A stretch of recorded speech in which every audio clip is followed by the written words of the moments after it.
Its low, dark shape crossed seas and penetrated silently through the narrowest inlet.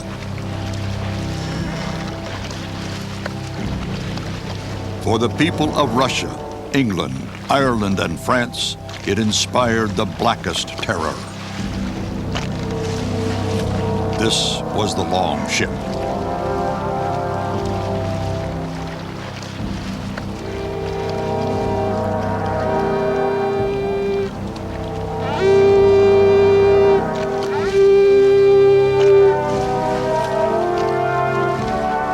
The men who came in longships took their name from an Old Norse word for pirate. They were the Vikings.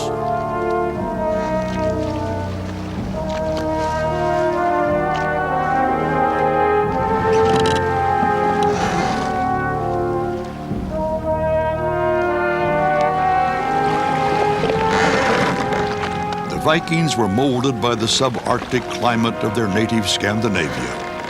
They were skilled farmers, hunters, and fishermen. They would match any warriors in history for their brutality. In Scandinavia, overpopulation led to constant battle over farmland.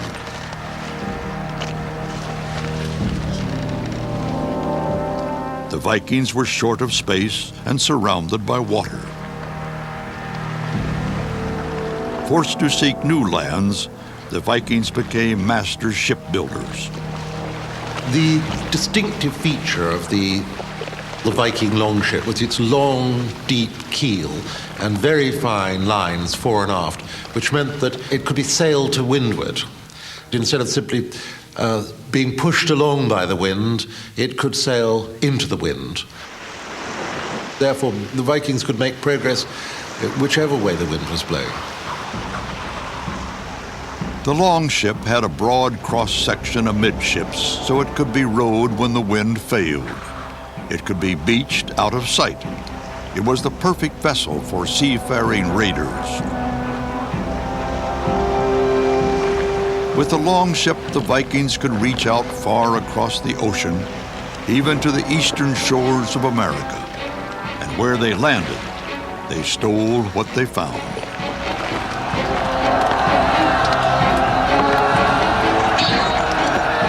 With my own eyes, I saw a warrior's head lopped off by a sword, and the head bounced upon the ground as a bauble, the tongue still flicking in the mouth.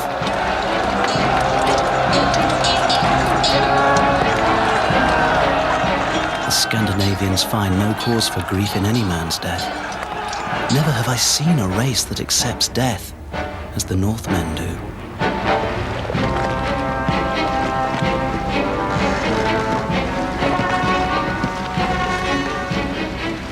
To the early Christians of Europe, the Vikings were pagan demons. They attacked England for the first time in 793, destroying the monastery at Lindisfarne. This was only a taste of what was to follow.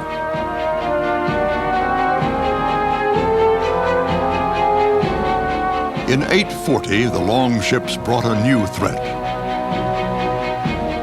Viking warriors on horseback.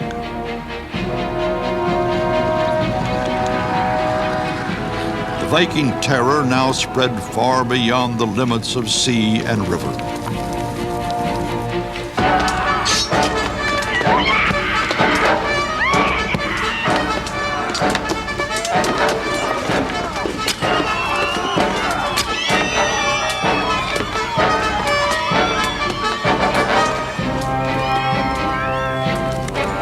An Arab trader who traveled with them described a bloody Viking raid in Russia. No words will say what blood was spilled, what screams filled the thick air, what horses and horsemen died in hideous agony.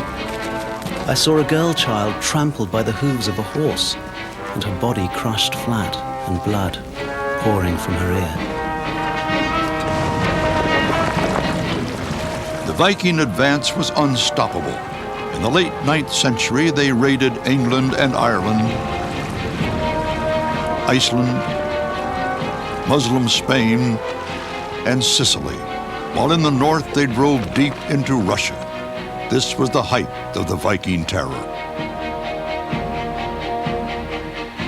But the Vikings would themselves be subdued by a power greater than any blade or axe. In 911, the French king gave the Vikings a large area of northwest France. The Viking Norsemen in France became known as the Normans. The land they settled is known today as Normandy.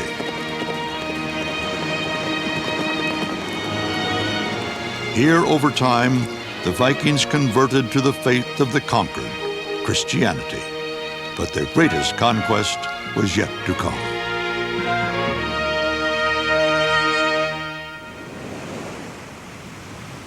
June 6, 1944. Allied armies invade Normandy.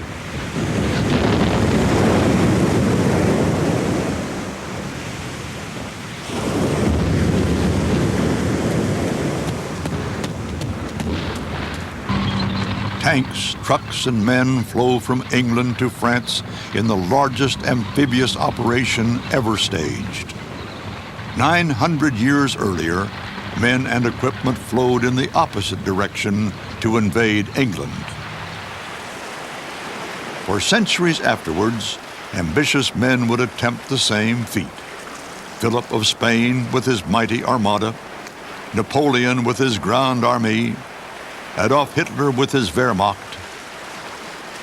All failed to equal the achievement of the last commander in history to invade England by sea, William, Duke of Normandy, William the Conqueror.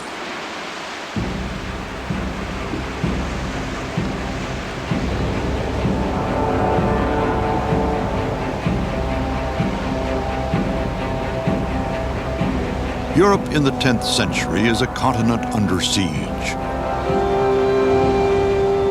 From the north, marauding Vikings.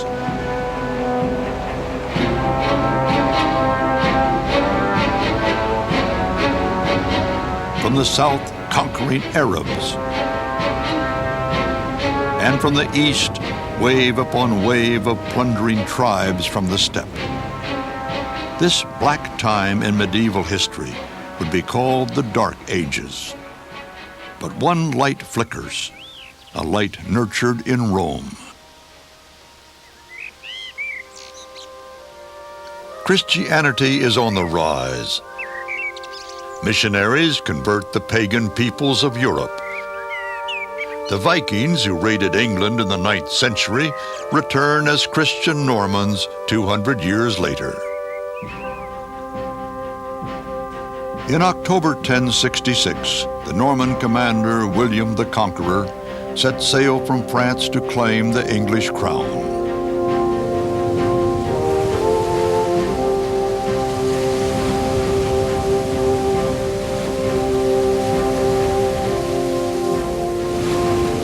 The Bayeux Tapestry tells the story. Norman cavalry embarked in a fleet of Viking-style longships.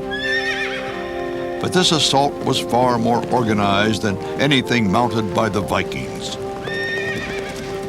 William brought not only foot soldiers, horsemen, and archers. To secure his beachhead, he brought an entire engineering corps to build forts. William landed unopposed on the south coast of England.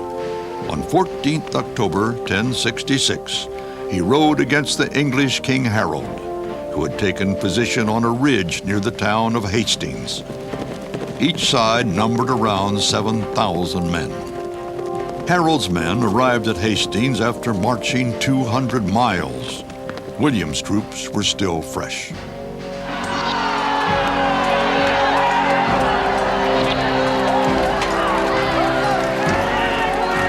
In spite of their fatigue, the English fought hard. Massed on the high ground, they repelled waves of Norman horse.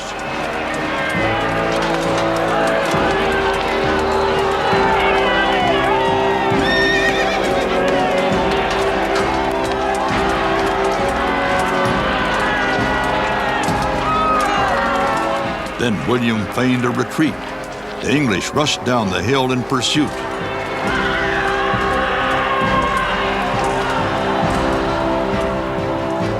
William's horsemen turned to attack and cut the English down.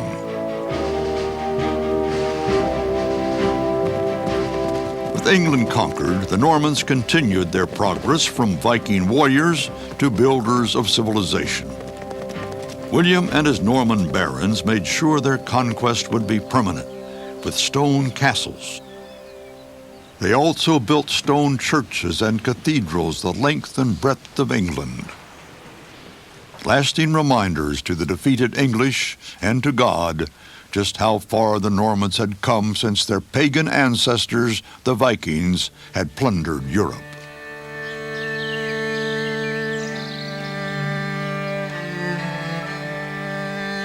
Over generations, the Norman elite wedded their military prowess with religious ideals and gave birth to the Christian knight.